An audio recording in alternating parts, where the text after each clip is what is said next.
Carlos Cordero. Él es analista económico, experto en economía, fue rector de la Universidad de la SUAY.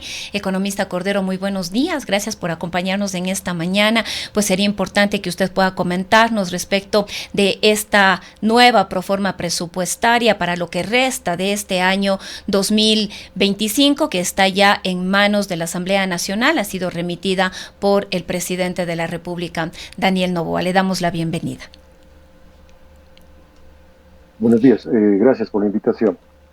Sí, efectivamente, el día de ayer el Ministerio de Finanzas, cumpliendo con se dispone en la ley correspondiente, envió la proforma presupuestaria del año 2025 en la práctica, para lo que resta del año.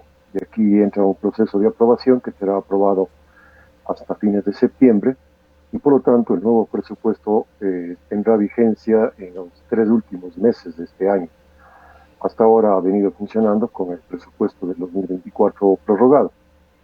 Hay algunas informaciones que pueden sacarse, todavía es muy temprano, recién la propuesta fue presentada el día de ayer y hay que hacer algún análisis un poco más detallado. Sin embargo, lo que sí se puede observar es de que existe un incremento más o menos importante en el presupuesto con relación a la proforma y a lo ejecutado del año 2024.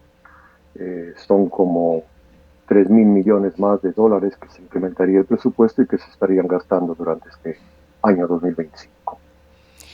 Ahora se continúa hablando, igual, economista, de una brecha, de un déficit, en este caso del 4.4%. Hay preocupaciones, además, de cómo el gobierno nacional lograría ir cerrando esta brecha en lo que va de este año. ¿Cuáles son los análisis al respecto y cuáles son las posibilidades? Efectivamente, hay un incremento también en la cuenta correspondiente a lo que se llama financiamiento público, que es un poco lo que se prevé para cubrir la brecha entre ingresos y gastos. Para el presupuesto del 2025, para el presupuesto extendido del 2024, perdón, esa brecha estaba en alrededor de 8.000, al menos en las cuentas. Y para la proforma presupuestaria que enviaba el día de ayer, esa brecha sube a 11.000 millones de dólares. Si a eso se añaden a veces las necesidades para amortizar deuda, las necesidades de financiamiento pueden ser mucho mayores. Y justamente la preocupación mayor que se tiene en este momento en las finanzas públicas es cómo se va a cubrir ese hueco fiscal. Sabemos que existe el apoyo del Fondo Monetario Internacional, de algunos organismos internacionales de cooperación o de ayuda, como el Banco Mundial o como lo que se llama ahora el Banco para América Latina, la CAF, pero no es suficiente. Y por eso es que el gobierno, creo yo, que ha emprendido una campaña de buscar financiamiento a nivel de otros sectores, de otros elementos, y todavía estaría por verse efectivamente cómo se va a cubrir ese financiamiento, que, como digo, de acuerdo con la proforma enviada y a la rápida visión que se ha hecho de la proforma enviada el día de ayer, esas necesidades de financiamiento se han incrementado. Ahora, economista, uno de los principales ingresos proviene de el petróleo. Se ha calculado esta proforma con un petróleo de 62,2 dólares el barril. No obstante, la situación en el país respecto de la extracción y la exportación petrolera no es la mejor. Se ha habido seriamente disminuida y nos preguntamos si es que esto en lo que resta de este 2025 podría agravarse, o cuál podría ser la situación, considerando que este es uno de los principales ingresos para el presupuesto. Bueno, hay dos elementos ahí que un poco también habría que medir. Uno, efectivamente, es el precio del petróleo. Aparentemente, el precio promedio que se ha colocado de 62 refleja un poco lo que ha ocurrido durante lo que va del año. Entonces, por ahí a lo mejor no vamos a tener mayores sorpresas en cuanto a ingresos por baja o por disminución del precio del petróleo. Y la otra preocupación es de que se está preveyendo un incremento o un ingreso, un aumento en la actividad económica, un crecimiento del PIB de 2.8. El gerente del Banco Central en estos días, incluso anticipándose a la entrega oficial de la información, ha dicho que sí, que la economía está creciendo en ese valor, un poco justificando, pero de acuerdo con las proyecciones se cree que no crecerá la economía en esas tasas. Entonces, ahí también puede haber un elemento de distorsión si es que la economía Los no crece organismos en la previsión. internacionales economistas no le dan ni un 2% de crecimiento, entre el 1,8, alrededor de ahí, pero no le dan los 3%, 3,39 como dice el Banco Central. Claro, por eso es que le decía la preocupación que existe de que a lo mejor ese otro supuesto, el del petróleo, aparentemente no hay mayor dificultad, pero el supuesto de crecimiento de la economía sí puede quedarse muy largo, puede Ujú. ser una proyección muy optimista Pero no puede frente a ser la un realidad problema que todos estamos viendo. economista, no será un problema economista el hecho de que la producción del petróleo de Ecuador ha caído drásticamente en este 2025, bueno, con todos los problemas que hubo además, ¿no? La rotura del SOTE, la suspensión del OCP, se hablaba de que más o menos la producción petrolera cayó en cerca de un 70%, se hablaba de un 69,30%, algo así, y esto de alguna manera representa menos ingresos en ese mismo porcentaje para el país. O sea, los ingresos petroleros en general son menores, de acuerdo con la proforma, Ujú, justamente no tanto por el precio, sino por la disminución ujú. de la producción que estamos teniendo.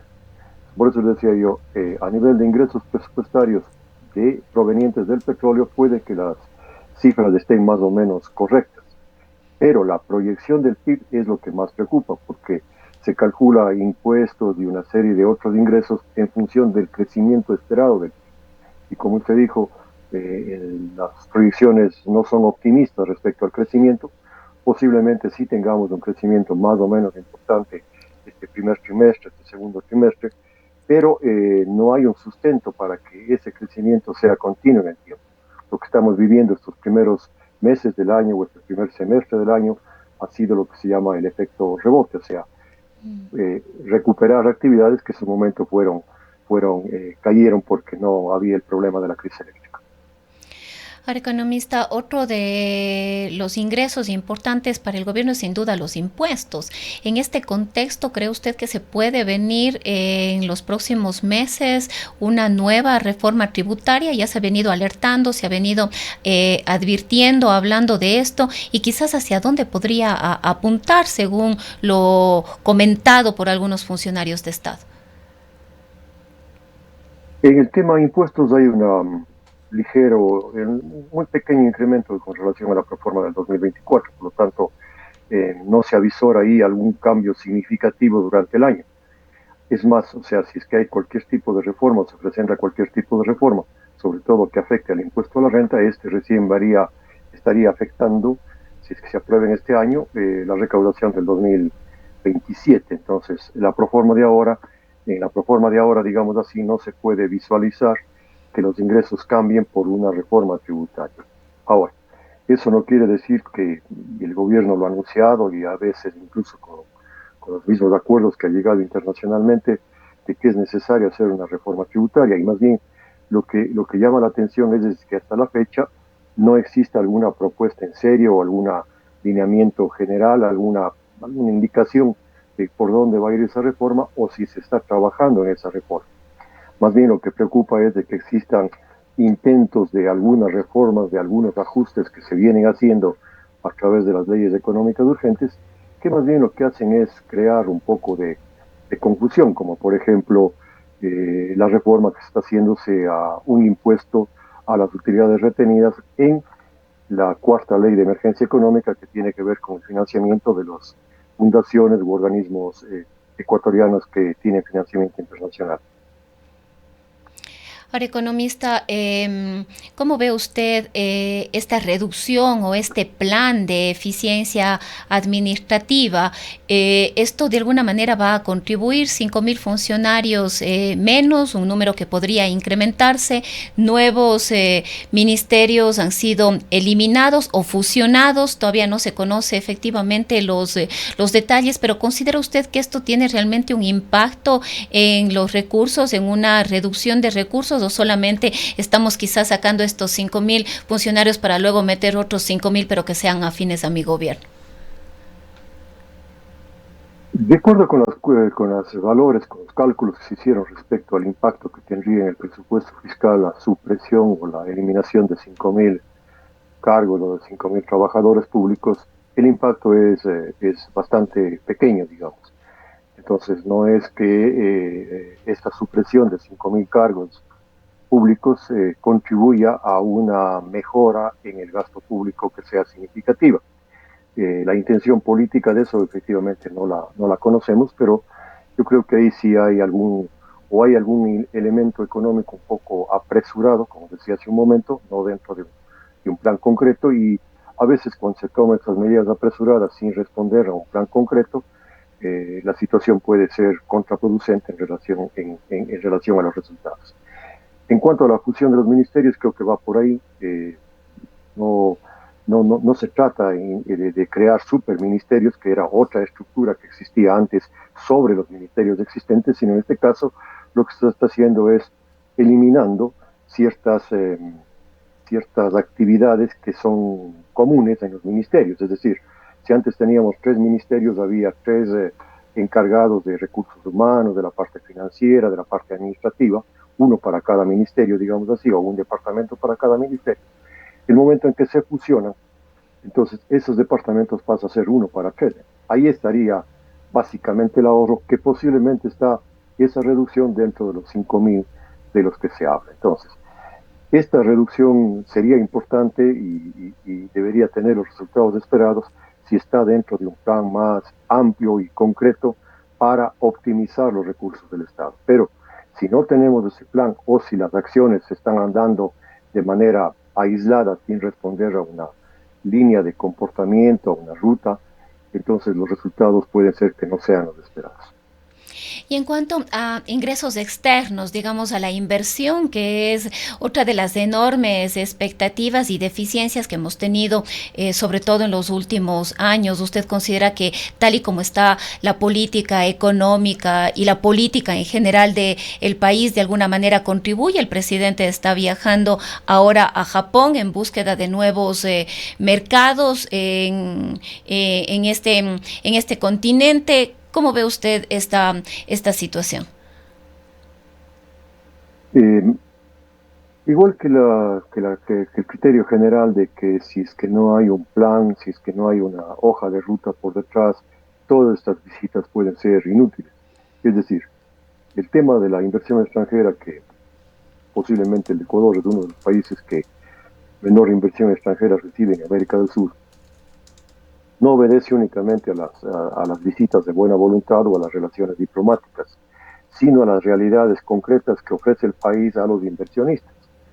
Y estas realidades concretas que ofrece el país a los inversionistas no son positivas. Uno, por el tema obviamente de la inseguridad política o, si quiere usted, este momento de la inseguridad jurídica que tiene el país, y uno de esos ejemplos es el tema de los cambios o de las expectativas respecto al comportamiento tributario. Y otro es el tema indudablemente de la seguridad interna. Entonces, si es que no existen garantías mínimas, tanto en lo jurídico como en la seguridad interna, para los inversionistas, muy difícilmente, por más que se hagan giras internacionales todos los meses, esa inversión extranjera va a llegar al país. Ahora, economista, esa hoja de ruta a la que usted hace referencia, ¿no son ya estas recomendaciones, entre comillas, del Fondo Monetario Internacional, las que vemos que está acogiendo quizás así al pie de la letra el presidente Novoa? Una cosa son las recomendaciones que podrían ser positivas para solucionar problemas muy puntuales, ¿no? Por ejemplo, si quiere solucionar el problema del ingreso fiscal o del gasto fiscal, equilibrar algo, puede decir, oiga, hay que reducir, hay que mejorar la recaudación, hay que reducir el gasto por aquí, que son las recomendaciones que podría hacerse. Pero lo que está faltando es una hoja de ruta sobre a dónde debe ir el país en los próximos años, incluso para orientar qué tipo de inversión debe hacerse, qué industrias, qué actividades son las que deben desarrollarse, a qué mercado se va a atender, etc. O sea, lo que falta es realmente un plan económico concreto, global, una hoja de ruta de a dónde va la economía en su conjunto. Y eso no existe. También estos días, no lo he revisado todavía, se ha planteado el nuevo plan de desarrollo, habría que ver ahí qué se dice o qué se plantea, pero las recomendaciones del Fondo Monetario no caen dentro de un plan de desarrollo de mediano plazo o de una estrategia de crecimiento de mediano plazo en donde existan todos estos elementos. Economista, en todo este contexto, todos los temas, hablando o quizás retomando el tema de la proforma presupuestaria, no deja de preocupar que están estos recursos considerados en el presupuesto general del Estado, pero la gran mayoría de carteras de Estado, los ministerios y otras secretarías prácticamente no ejecutan este presupuesto. La ejecución presupuestaria es bajísima y preocupa porque vemos que eso lleva a que problemas como los que está enfrentando ahorita el sector de la salud sean gravísimos, porque está atentando ya con la vida misma de las personas. Tenemos hospitales que no tienen para la alimentación de los enfermos, no tienen para cirugías, ya no tienen especialistas, no tienen medicamentos y vemos otros problemas en infraestructura vial, una gran cantidad de problemas. Están ahí las proformas presupuestarias, pero nos preguntamos, ¿están los recursos? ¿Qué está pasando? ¿Por qué no se ejecuta? Entendemos que el sistema de compras públicas es un poco complejo y caótico inclusive, pero hay otros problemas que hay que considerar. O sea, no, la ejecución presupuestaria creo que no llega ni al 30% en la gran mayoría, y otros que ni siquiera llegan al 10%.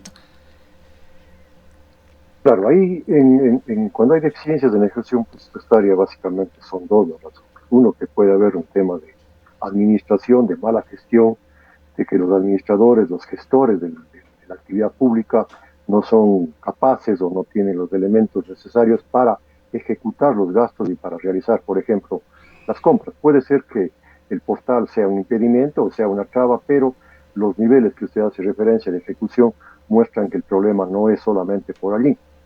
Podría ser un problema de ejecución, podría ser que las personas encargadas de la ejecución presupuestaria, de llevar adelante la gestión de cada uno de los ministerios, de las dependencias, no estén haciendo correctamente las cosas.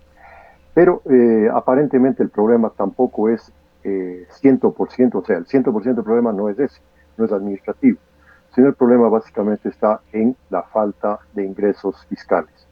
O sea, presupuestariamente se prevé que los ingresos sean tantos y que los gastos sean tantos. Pero si los ingresos no son lo que se estaba previsto y no están llegando los recursos como estaba previsto, obviamente eso hace que la ejecución presupuestaria no pueda darse. Entonces, la señal, o más bien dicho, el hecho de que no existe una adecuada ejecución presupuestaria debe llamarnos la atención, porque o puede haber una mala administración o porque efectivamente las cifras que constan en el presupuesto no se están plasmando a nivel de ingresos y el Estado está sin los recursos suficientes para hacer gastos básicos, como por ejemplo en el tema de la salud.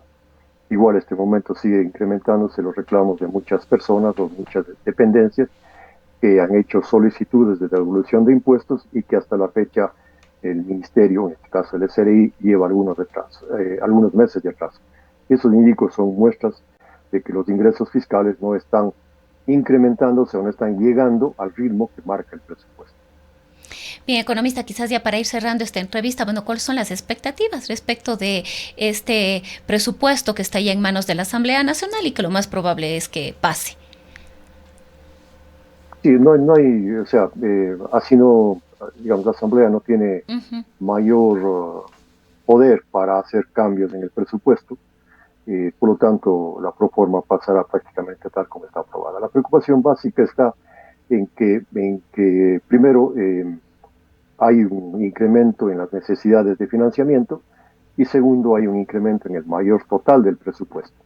Si unimos los dos elementos, la preocupación básica está en que el presupuesto no se va a ejecutar al 100% porque efectivamente los recursos están sobreestimados y no van a llegar en el monto que están considerados. Entonces, al final del año, de aquí a unos 4 o 5 meses, seguramente el presupuesto no se va a ejecutar porque no ha habido los ingresos o no llegaron los ingresos tal como estaba previsto. Bien, economista, queremos agradecerle por habernos acompañado esta mañana. Gracias.